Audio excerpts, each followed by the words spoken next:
Ganitong oras ang dami mong maririnig dito sa kabundukan. Kung ano-ano lang maririnig mo, mga huni ng ibon na tumutunog sa gabi.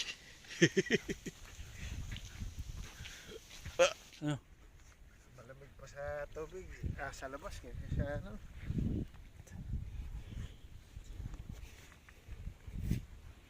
Tapos tagay uli. Another one. Nasa ko lang yung camera para malinaw. Mag alas 2 ng madaling araw. Medyo naparami ang tagay kaya lumublob kami dito sa dagat. Huwag lang malaglag yung aking phone.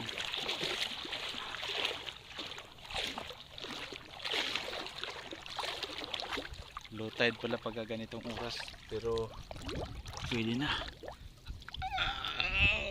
Guys, nandito kami sa beach. Ha? Hindi.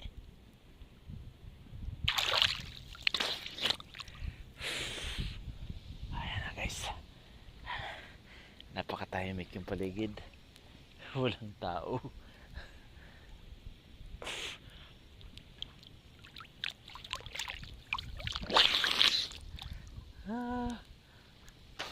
Actually kanina pa kami dito mga quarter to 2.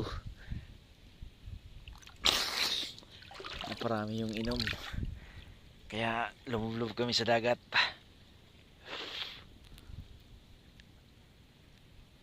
Low tide pala ngayon. Mababa yung tubig.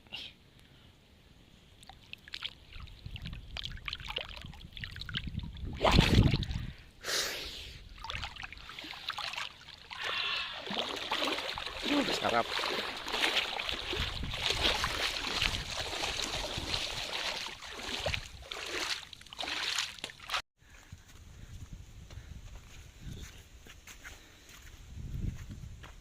Lulublob kami guys, alas 2 ng madaling araw.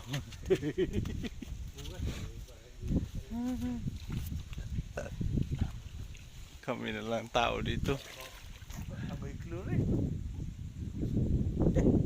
Mahangin lang pagka umahon ka sa tubig.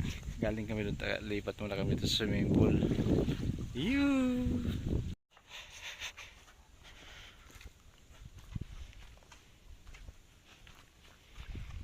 Alas 3 ng madaling araw. Nagsiswimming kami. Saan ka? Dito tayo. Dito tayo.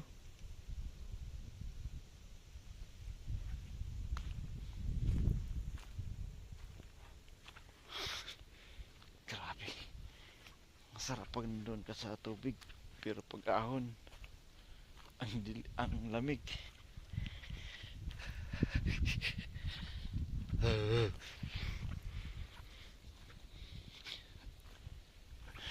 Naligo kami kanina ni Boy mga 1:30 AM.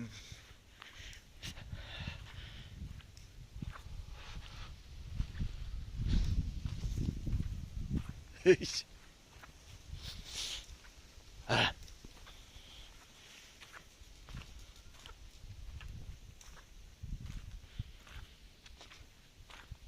Ganitong oras ang dami mong maririnig dito sa kabundukan. Kung ano-ano lang maririnig mo, mga huni ng ibon na tumutunog sa gabi.